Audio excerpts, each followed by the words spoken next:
Hello guys, how are you doing. So आज हम लेकर आ चुके हैं आप लोगों के लिए एक new series and I really hope कि आपको ये पसंद आएगी। सो एपिसोड फर्स्ट की स्टार्ट होती है एंड हम देखते हैं कि कुछ लोग फ़िलहाल एक जगह पे बैठे हुए थे जहाँ पे वो कह रहे होते हैं कि पिछले काफ़ी हज़ारों सालों से हम लोग एक्सपर्ट हैं यहाँ पे अजीब अजीब तरीके के इंसेक्ट्स को क्रिएट करने के लिए एंड एंशियंट टाइम से हम लोग इस प्रोसेस को करते आ रहे हैं। वेल हमें यहाँ पे देखने के लिए मिलता है कि यहाँ पे ये लोग कुछ अजीब सा प्रोसेस कर रहे होते हैं जहाँ पे इन्होंने एक जार के अंदर से कुछ अजीब सी टेक्नोलॉजी को निकाला था एंड वो उसे कुछ बायोटेक्नोलॉजी कह रहे थे एंड कह रहे होते हैं कि हमने एक्सीडेंटली एक अजीब से क्रिएचर को जन्म दे दिया है एंड हमें लैब के अंदर वो अजीब सा क्रिएचर देखने के लिए भी मिलता है।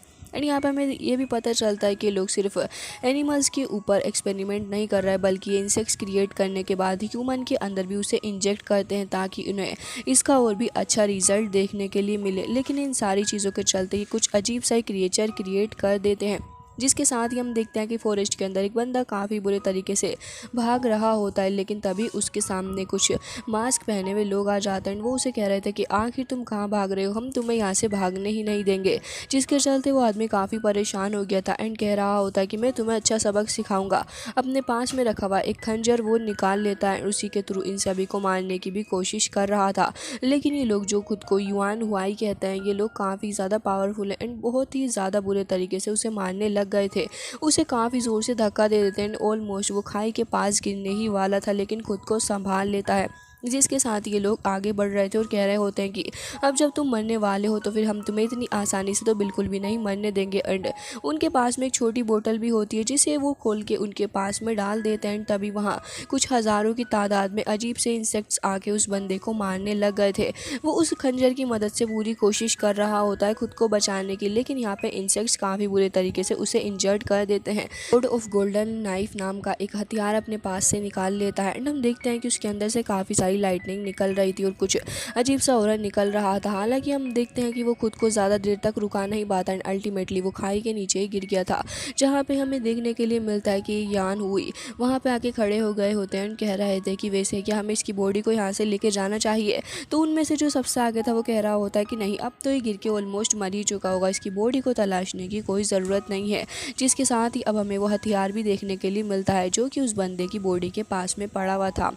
हालांकि गाइस इसी के साथ ये सीन कट होता है एंड अब हम देखते हैं एक बंदे को जो कि फ़िलहाल एक ट्रक के अंदर बैठा हुआ था। वो कहीं जा रहा था और कह रहा होता है कि मेरा नाम मिस्टर ली है एंड मैं बाकियों की तरह फ़िलहाल इसी सिटी के अंदर रहने के लिए आया था एंड सब कुछ छोड़ के मैं यहाँ आ गया ताकि मैं काफ़ी सारे पैसों को अर्न कर सकूँ।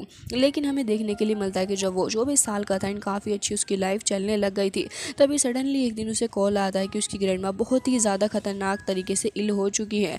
ये सुनते साथ ही वो तुरंत ही एक सफ़र के लिए निकल चुका था जहाँ पे उसे अपनी ग्रैंड माँ से मिलना था किसी भी हालत में, क्योंकि उसकी ग्रैंड माँ ही थी इकलौती जिनके साथ वो हमेशा ही रहा करता था और वो बस उसके पास अकेली हुआ करती थी। जिसके साथ ही हमें देखने के लिए मिलता है सुबह का सीन जहाँ पे काफ़ी देर तक वेट करने के बाद अब वो फाइनली अपने विलेज में पहुँच चुका था और फिर तुरंत ही वो आगे बढ़ता है विलेज की तरफ जहाँ पे वो काफ़ी जल्दी जल्दी सीढ़ियाँ चढ़ के आगे जा रहा था। सुबह से लेकर शाम हो जाती हो फिर अब फाइनली जाके वो ऑलमोस्ट घर के पास पहुँचने ही वाला था। तभी हमें वो इंसेक्ट्स भी देखने के लिए मिलते हैं। फिलहाल तो हम देखने के लिए मिलता है कि मिस्टर ली जैसे जैसे आगे बढ़ रहा था वो इंसेक्ट्स वहाँ पे आके उसे परेशान करने लग गए थे। मिस्टर ली उनसे डील करता है और फिर उन्हें इग्नोर करते हुए आगे बढ़ने की कोशिश कर रहा था। लेकिन तभी हम देखते हैं कि कुछ लोग उसे काफ़ी अजीब सी नज़रों से देख रहे थे।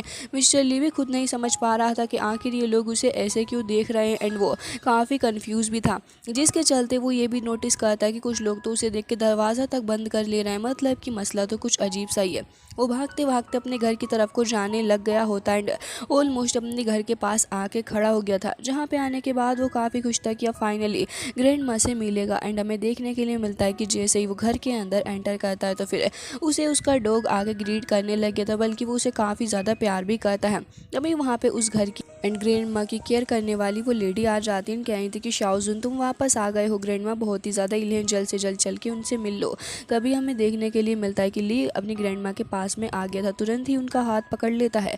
उनकी हालत काफ़ी ज़्यादा सीरियस थी और वो समझ चुका था कि ग्रैंड माँ बहुत ही सीरियसली इल हैं। जिसके साथ ही हमें देखने के लिए मिलता है कि वो लेडी भी यही कह रही थी कि तुम्हारी ग्रैंड माँ को देख के नहीं लग रहा है कि इनके पास ज़्यादा वक्त है। तभी वो कह रहा था कि आपका बहुत बहुत शुक्रिया मेरी ग्रैंड माँ का ख्याल रखने के लिए। तो वही कह रही होती है कि ऐसा कुछ कुछ भी नहीं है, वो भी मेरे लिए काफ़ी इंपॉर्टेंट है तुम्हारी तरह। और वो रोते हुए तुरंत ही उस जगह से चली जाती हैं, कह रही होती हैं कि इनके साथ थोड़ा टाइम स्पेंड करो। तभी हम देखते हैं कि मिस्टर ली तुरंत ही अपनी ग्रैंड माँ के पास में बैठ गया होता है, उनका हाथ पकड़ के उनकी तरफ को देखने लग गया था, जहाँ पर उसे बचपन की कुछ बातें याद आती हैं। वो एक बुक पढ़ा करता था जो कि ग्रैंड माँ ने उसे दी थी, उसके अंदर काफ़ी अजीब से मेथड्स के बारे में लिखा हुआ था। लेकिन तभी ग्रैंड माँ मुस्कुराते हुए उससे पूछने लग जाती हैं कि क्या तुमने इन सभी को मेमोराइज़ कर लिया। तभी वो कहता है कि नहीं, मैं इसे मेमोराइज़ नहीं कर पा रहा, ये काफ़ी मुश्किल है। ग्रैंड माँ उससे कहती हैं कि शाओजुन, अच्छा मुझे ये बताओ कि जब तुम बड़े हो जाओगे तो फिर तुम क्या करोगे। वो काफ़ी एक्साइटेड लग रहा था और कह रहा होता है कि ग्रैंड माँ, मैं यहाँ से चला जाऊँगा सिटी की और बहुत सारे पैसे कमाऊँगा ताकि ढेर सारे टॉयज़ को खरीद सकूँ। तभी ग्रैंड माँ भी उसकी बात पे मुस्कुराने लग गई थी। हालांकि इसी के साथ हमें अब रात का सीन दिखाया जाता है, जहाँ पे वो यानुई कहने वाले बंदे अभी एक बार फिर से आ चुके थे मिस्टर ली के घर के पास में। एंड अब वो मिस्टर ली के घर की तरफ ही देख रहे थे। सडनली डॉग को कुछ अजीब सा फील होता है तो वो बाहर आके खड़ा हो गया था। उनमें से एक कह रहा होता है कि काफ़ी वक्त लग गया, ऐसा लग रहा है कि ओल्ड लेडी लॉन्ग अभी तक कोमा में ये बाहर आ ही नहीं रही। तभी यहाँ पे उसका डॉग काफ़ी ज़ोर से बाग करने लग गया था। तो मिस्टर ली पूछ रहा होता है कि आखिर बात क्या है। तभी हमें देखने के लिए मिलता है कि वो मास्क मैन काफ़ी बुरे तरीके से उसे हर्ट कर देता है। ये सब कुछ देखने के बाद यहाँ पे ली बाहर आ गया था एंड कह रहा होता है कि आखिर कौन है जो कि हमें हर्ट करने की कोशिश कर रहा है। इतनी ही देर में यान हो इसके ऊपर भी अटैक कर देता है। एंड हम देखते हैं कि यहाँ पे उस अटैक के बाद वहाँ पे काफ़ी सारा स्मोक एंड अजीब सी कुछ पावर आने लग गई थी, जो कि एक अजीब से नए इंसेक्ट्स को जन्म दे रही होती है। एंड वो काफ़ी खतरनाक सा एक स्कॉर्पियो इंसेक्ट था जो कि आगे बढ़ रहा था अटैक करने के लिए। ली कह रहा होता है कि आखिर ये चीज़ है क्या। एंड वो खुद को बचाने की पूरी कोशिश कर रहा होता है, लेकिन वो अपनी टेल के थ्रू ली को मारने ही वाला था। फॉर्चुनेटली यहाँ पे डॉग आके उसे बचा लेता है, लेकिन बेचारे को खुद काफ़ी चोट लग गई थी। ये सब कुछ देख के ली को और भी ज़्यादा गुस्सा आने लग गया था एंड वो उसे मारने की कोशिश कर रहा था। लेकिन इस बड़े जाइंट इंसेक्ट्स के सामने इसकी क्या हैसियत है। वो काफ़ी बुरे तरीके से एक बार फिर से गिर जाता है। अपनी टेल के थ्रू वो लगातार ली के ऊपर अटैक कर रहा होता है। ली खुद को बचाने की कोशिश कर रहा था। इवन वो ली को उठा के उसके रिब केज के ऊपर इतनी ज़ोर से वार करता कि ऑलमोस्ट वो टूटने ही वाला था। तभी हमें देखने के लिए मिलता है कि उसका बॉस कह रहा था अच्छा मौका इसे मार डालो। वो लोग एक फॉर्मेशन को फॉर्म कर रहे थे, लेकिन इतनी देर में कुछ अजीब से ही गोल्डन पार्टिकल्स आते हैं। इन लोगों की पावर खत्म होने लग गई थी।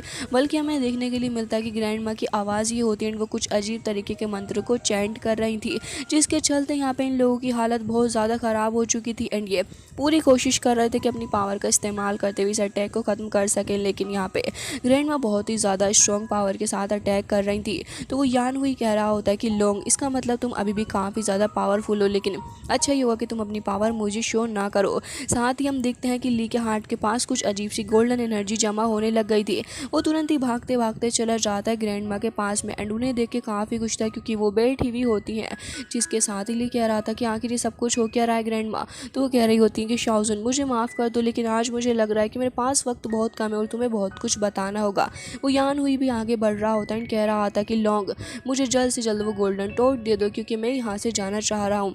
लेकिन हम देखते हैं कि ग्रैंड माँ के हाथ में कुछ वाटर था एंड उसकी ड्रॉप को लेके वो फेंक के मारती हैं तो कुछ गोल्डन पावर के अंदर कन्वर्ट होकर वो उस यान हुई एंड उसके साथियों को जाके हिट करता है, जिसके साथ ही वो यान हुई काफ़ी ऑफेंड हो गया था एंड कह रहा होता है कि लॉन्ग, आखिर तुम ऐसा क्यों कर रही हो, हमें वो गोल्डन टोड चाहिए। लेकिन यहाँ पे वो कह रही होती है कि शाओजुन, मुझे पता है तुम काफ़ी कंफ्यूज हो, लेकिन आज मैं तुम्हारे सारे क्वेश्चंस के जवाब तो नहीं दे पाऊंगी, इसलिए जो भी इंपॉर्टेंट बातें हैं वो सभी मैं तुम्हें अभी बता देती हूँ। जिसके साथ ही वो यहाँ पे कहने लग गई थी कि देखो मेरी बात सुनो। लेकिन इतनी देर में वो यान हुई एक बार फिर से उठ के खड़े हो जाते हैं। ग्रैंड माँ उसे बताने लग गई थी कि कुछ ईवल लोगों का ग्रुप जो कि खुद को लिन, यान हुई कहता है ये लोग काफ़ी ज़्यादा पावरफुल हैं, लेकिन इनके पास में इतनी ज़्यादा स्ट्रॉन्ग पावर होने के बावजूद इनके दिल में काफ़ी खतरनाक लालच है। इनके पास में अगर वो गोल्डन टोड लग गया तो फिर दुनिया को बर्बाद कर देंगे। तभी यहाँ पे ली पूछने लग गया था कि आखिर आप किस बारे में बात कर रही हैं। इसके साथ वो यान हुई कह रहा था कि आखिर तुम कब तक भागोगी, हमें वो जल्द से जल्द हमारे हवाले कर दो, आखिर तुम क्यों नहीं समझ रही। ये कहते साथ ही वो फॉर्मेशन को फॉर्म करने लग गए थे। ग्रैंड माँ बता रही होती है कि वर्ल्ड के अंदर काफ़ी सारी पावर होती है, काफ़ी सारी स्ट्रेंज चीज़ें भी मौजूद है एंड उन्हीं में से एक चीज़ जो कि मेरे पास है वो है गोल्डन सिल्क वॉर्म। ये एक kind of insects he and काफ़ी ज़्यादा स्ट्रॉन्ग है। ये एक गोल्डन तरीके का पावरफुल इंसेक्ट्स है एंड एक गिफ्ट की तरीके से तुम इसे ले सकते हो, लेकिन अगर ये गलत हाथों में चला गया तो फिर ये एक बहुत बड़ा डिज़ास्टर बन के भी सामने आ सकता है।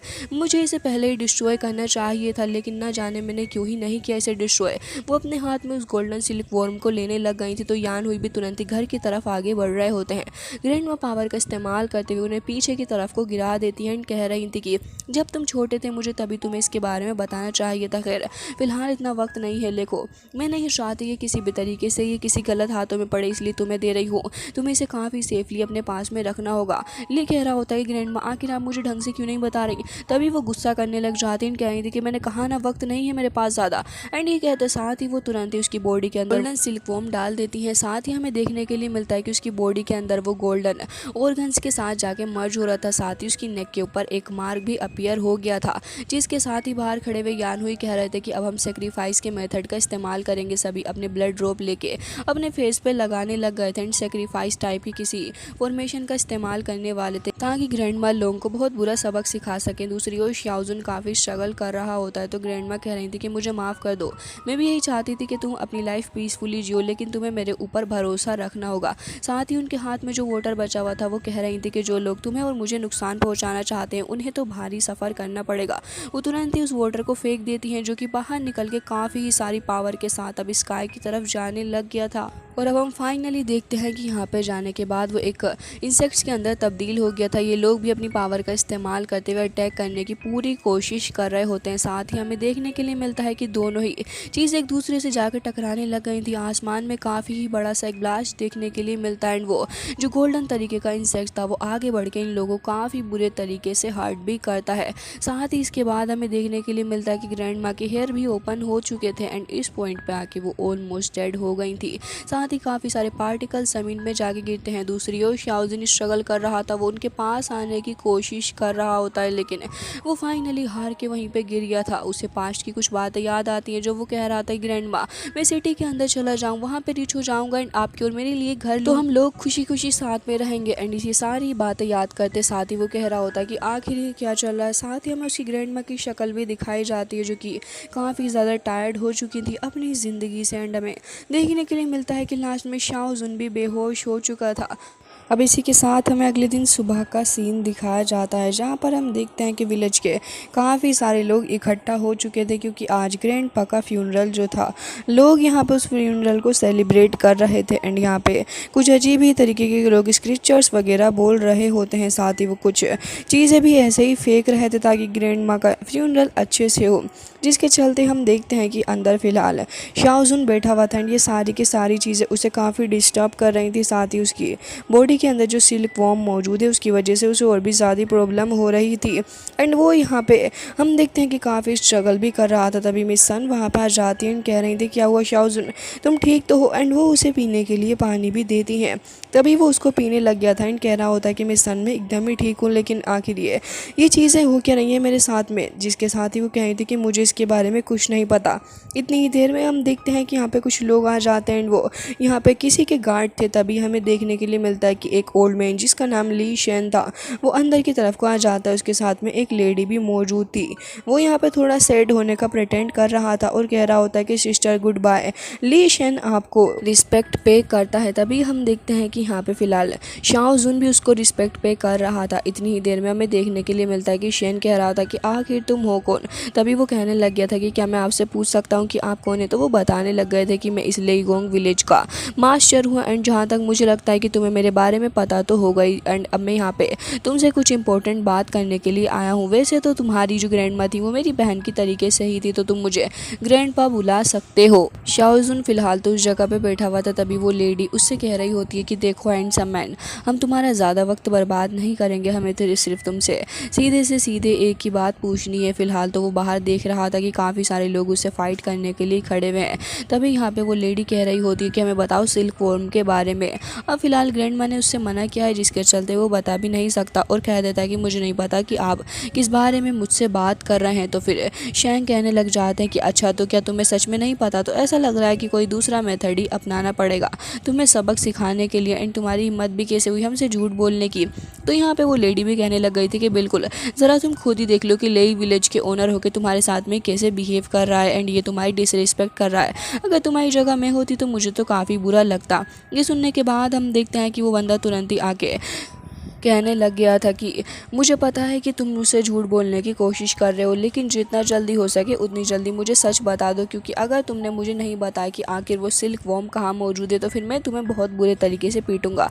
लेकिन शाओजुन उससे नहीं डर रहा होता, बल्कि कह रहा होता है कि मैंने तुमसे कह दिया है कि मेरे पास सच में वो सिल्क वॉर्म नहीं है, और ना ही मुझे पता है कि तुम किस बारे में बात कर रहे हो। तो फिर शैन उठ के खड़े हो गए थे एंड कह रहे थे कि लड़के, ऐसा लग रहा है कि तुम्हारे साथ रूड होना ही पड़ेगा, क्योंकि यही रास्ता हमें नजर आ रहा है। तभी हम देखते हैं कि वो सारे के सारे लोगों को इशारा कर देता है, तो वो सभी आगे भागते हुए आ रहे होते हैं ग्रैंड माँ के कोफिन के ऊपर अटैक करने के लिए। तो फिर यहाँ पे वो ओल्ड मैन उसे पकड़ लेता है, क्योंकि शाओजुन उन लोगों को आगे नहीं आने दे रहा था। लेकिन यहाँ पे ओल्ड मैन के सामने उसकी हैसियत ही क्या है, वो ओल्ड मैन को किक मारने की कोशिश कर रहा था, लेकिन ओल्ड मैन उसे किक मार देते हैं, जिसके चलते वो काफ़ी बुरी तरीके की मेजर पावर से सफ़र करता है एंड उसके मुंह से ब्लड भी आने लग गया था। हालांकि इसी के साथ वो ओल्ड मैन अभी भी नहीं रुक रहे होते, बल्कि शाओजुन को पकड़ के बाहर फेंक के मारते हैं।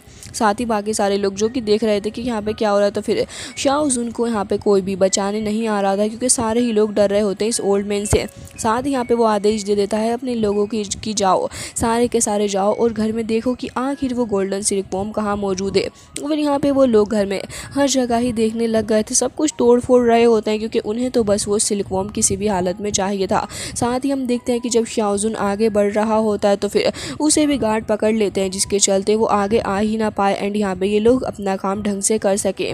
दूसरी ओर हम देखते हैं कि पूरे घर में ढूंढने के बावजूद भी वो सिल्क वॉर्म नज़र आ ही नहीं रहा था, जिसके साथ ही वो बंदा आके रिपोर्ट कर देता है कि मास्टर शैन, हमें कहीं पे भी वो सिल्क वॉर्म नहीं मिला।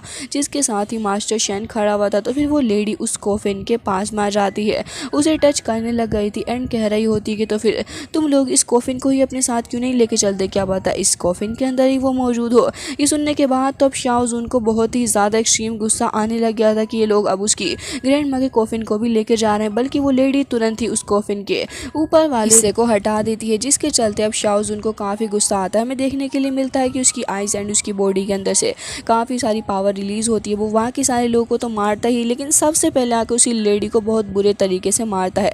ये बात ग्रैंडपा को बिल्कुल पसंद नहीं आती और वो उसे मारने ही वाले थे, लेकिन शाओजुन उनका हाथ रोक लेता है, बल्कि उसकी आइज के अंदर से वो पावर निकलती देख ओल्ड मैन समझ चुके थे कि ये सिल्क वॉर्म उसी के अंदर है, तो फिर वो कहने लग गए थे कि तुम्हारी हिम्मत भी कैसे उस सिल्क वॉर्म को अपने पास में रखने की। एंड इसी के साथ हमें देखने के लिए मिलता है कि वो उसे उठा के बाहर पटक देते हैं, लेकिन इस बार वो बच गया था, लेकिन उसकी पावर खत्म हो चुकी थी एंड उसे ये भी नहीं पता था कि आखिर इस पावर का इस्तेमाल करना कैसे। साथ ही हमें देखने के लिए मिलता है कि शैन अपनी किसी टेक्निक को समन करते हैं, जिसके थ्रू ही वो काफ़ी सारे इंसेक्ट्स को समन करते हुए फिलहाल तो शाओजुन की बॉडी के अंदर भेज देते हैं एंड कह रहे थे कि अब जब तुम सिल्क वॉर्म खुद से नहीं निकाल रहे तो फिर ये इंसेक्ट्स के द्वारा मैं खुद ही इनको बाहर निकाल लूँगा। वैसे ओल्ड लेडी लोग काफ़ी समझदार थी कि उन्होंने तुम्हारी बॉडी के अंदर इसको डाल दिया, जिसके साथ ही हमें देखने के लिए मिलता है कि शाओजुन की बॉडी के अंदर जो इंसेक्ट्स गए थे वो काफ़ी खतरनाक तरीके के किसी क्रिस्टल्स के अंदर तब्दील होकर शाओजुन की बॉडी के बाहर से निकल जाते हैं, जिसके चलते शाओजुन का भी और भी ज़्यादा पेन होने लग गया था। एंड यहाँ पे वो कह रहे थे कि ऐसा लग रहा है कि अभी भी ये सिल्क वॉर्म बाहर आने का नाम नहीं ले रहा, लेकिन कोई बात नहीं, मेरे पास एक और तरीका है। और इसी के चलते वो तुरंत ही अपने हाथ के अंदर काफ़ी सारी स्पिरिचुअल पावर को जमा करते हैं, डायरेक्ट ही उसके चेस्ट के अंदर अपना हाथ डाल के उस सिल्क वॉर्म को पास में निकालने की कोशिश कर रहे थे। जैसे वो उस सिल्क वॉर्म को ग्रैब करते हैं, तभी हमें देखने के लिए मिलता है कि वो जो क्रिस्टल्स फिलहाल शाओजुन की बॉडी के अंदर मौजूद थे वो खुद ही धीरे धीरे करके उसके हाथ के थ्रू होते हुए ओल्ड मैन शैन की पूरी बॉडी के अंदर ही आ जाते हैं, जिसके चलते उन्हें पेन हो रहा था, लेकिन शाओजुन उन्हें पीछे हटा देता है। अब यहाँ पे ओल्ड मैन को ये चीज़ काफ़ी अजीब सी लगती है। वो कहने लग गए थे कि तुमने मुझे जान के पीछे हटा दिया, कहीं मुझे हर्ट ना हो जाए। एंड साथ ही हमें देखने के लिए मिलता है कि शाओजुन इस बात पे कुछ भी नहीं कह रहा था, लेकिन ओल्ड मैन को अब कहीं ना कहीं गिल्टी फील होने लग गया था, क्योंकि शाओजुन ने उनके लिए इतना कुछ सोच लिया। हालांकि इसी के साथ शाओजुन ये कह रहा होता है कि मेरी ग्रैंड माँ के कॉन्फिन के साथ में कुछ मत करो। तभी हम देखते हैं कि अब वो लेडी बाहर आ चुकी थी। फिलहाल तो शैन कोई भी एक्शन नहीं लेना चाहते थे, क्योंकि शाओजुन ने उनकी जान जो बचा ली, लेकिन वो ओल्ड लेडी अभी भी भड़का रही होती है एंड कह रही थी कि मुझे लग रहा है कि शैन अब तुम कोई भी एक्शन नहीं लोगे,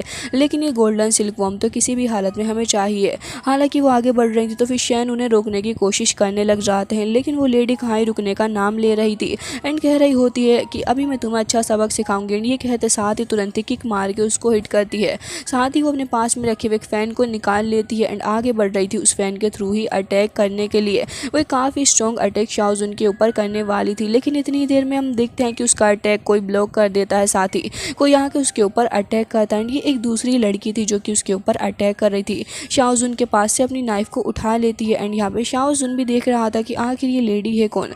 तभी वो शाओजुन के पास से अपनी नाइफ उठा लेती है और फिर आगे बढ़ने लग गई थी उस लेडी के ऊपर अटैक करने के लिए। तभी वो लेडी कह रही होती है कि आखिर तुम हो कौन, लेकिन वो कह रही होती है कि तुम जैसी गंदी लड़की को मैं अपना नाम बताना भी ज़रूरी नहीं समझती। जिसके साथ ही हम देखते हैं कि एक बंदा और वहाँ पे आ गया था, थोड़ा ओल्ड नज़र आ रहा होता है एंड यहाँ पे आने के बाद शाओजुन उससे कह रहा था कि अरे ये कौन है। तो पलट के देखता है तो उसे नज़र आता है कि ये तो उसका ब्रदर इन लो है। साथ ही हमें देखने के लिए मिलता है कि वो लड़की अब उस ओल्ड लेडी के ऊपर अटैक करने लग गई थी। दोनों ही एक दूसरे से अब फाइट करने लग पड़ी होती हैं, जहाँ पे वो लड़की काफ़ी अच्छा सबक उसे सिखा रही थी। हमें देखने के लिए मिलता है कि उसके सर पे भी एक काफ़ी स्ट्रॉन्ग अटैक करती है, साथ ही अपनी नाइफ के साथ मल्टीपल अटैक्स उसके ऊपर करती रहती है। तो यहाँ पे शाओजुन का ब्रदर इन लो उसे बता रहा था कि ये डोंगक्वान रॉयल फैमिली से बिलोंग कर दी एंड एल्डेस्ट लेडी है। जिसके साथ ही हम देखते हैं कि यहाँ पे वो लेडी अब अपना फ़ैन ग्रैब कर रही थी ताकि अटैक कर सके, लेकिन ये एल्डेस्ट लेडी तो काफ़ी तेज़ी के साथ उसके पीछे जा रही थी एंड एक और अटैक कर देती है। दोनों ही एक दूसरे के ऊपर अटैक पे अटैक करे जा रही होती है। तभी हमें देखने के लिए मिलता है कि इस लेडी के पास से अब काफ़ी सारा डार्क ऑरा रिलीज़ होता है। तो यहाँ पे वो एल्डेस्ट लेडी अपना नाइफ फेंक के मारती है उसकी बैग के अंदर।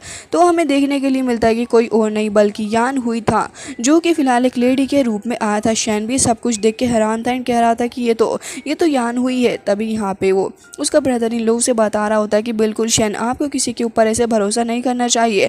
आप तो एकदम से किसी की भी बातों में आ जाते हैं, मतलब इतना स्टूपिड कोई कैसे हो सकता है। तभी हम देखते हैं कि वो यान हुई कह रहा था कि मुझे वो गोल्डन सिल्क वॉर्म किसी भी हालत में चाहिए। रही बात शैन तुम्हारी, तो फिर तुमसे बड़ा बेवकूफ़ तो मैंने आज तक कभी नहीं देखा, जो कि अपने ही लोगों को मार देता है सिर्फ और सिर्फ कुछ थोड़े बहुत लालच के चक्कर में। ये बात सुनने के बाद शैन को गुस्सा आ गया था। वो तुरंत ही उठ के खड़े हो जाते हैं, जाके उसको पकड़ लेते हैं शोल्डर से। जिसके साथ ही वो बंदा कह रहा होता है कि देखो, लोग ने चाहे जो कुछ भी किया हो, लेकिन वो तुम्हारे साथ इतनी बुरी नहीं थी। हालांकि उसके सर्वोनेट्स को तो मैं मार के ही यहाँ से जाऊँगा। जिसके साथ ही हमें देखने के लिए मिलता है कि वो एक काफ़ी बड़ा सा ब्लास्ट वहाँ पे करना शुरू करता है। शैन वहाँ पे उसे रोकने की कोशिश कर रहे थे, कह रहे होते हैं कि सुधर जाओ, नहीं तो तुम्हें इसके कॉन्सिक्वेंसेस भुगतने होंगे। लेकिन इतनी ही देर में उसने वहाँ पे काफ़ी स्ट्रॉन्ग पावर रिलीज़ कर दी थी, जिसके चलते शैन तो पीछे जाके गिरते ही है। लेकिन यहाँ पे बहुत ही बड़ा ब्लास्ट होने लग गया था, तो सभी लोग वहाँ से भाग रहे होते हैं क्योंकि पूरा घर ही टूट के गिर गया था। लोग शाओजुन को भी वहाँ से लेके जा रहे थे, लेकिन शाओजुन अपनी ग्रैंड माँ के कॉफिन को ऐसे छोड़ के नहीं जाना चाहता था। हालांकि उसका ब्रदर इन लो खींच तान के उसे वहाँ से ले ही जाता है। कुछ ही सेकंड्स बाद पूरा का पूरा घर ही टूट गया था। तो फिर हम देखते हैं कि शाओजुन इसे टूटता हुआ देख के एक बार फिर से अंदर की तरफ को आ जाता है ग्रैंड माँ के कॉफिन एंड उनकी तस्वीर को देख रहा था, लेकिन ना तो ग्रैंड माँ का कॉफिन ही उसे मिलता और ना ही तस्वीर। जिसके चलते शाओजुन पूरे तरीके से टूट चुका था। वो चिल्ला रहा होता है, अपना हाथ पटक के कह रहा था कि आखिर ये सब कुछ क्यों हो रहा है मेरे ही साथ में। हालांकि गाइस, इसी के साथ ये एपिसोड हो जाता है एंड आई होप आपको पसंद आया होगा। मिलते हैं नेक्स्ट वीडियो में, तब तक के लिए bye bye, take care of yourself.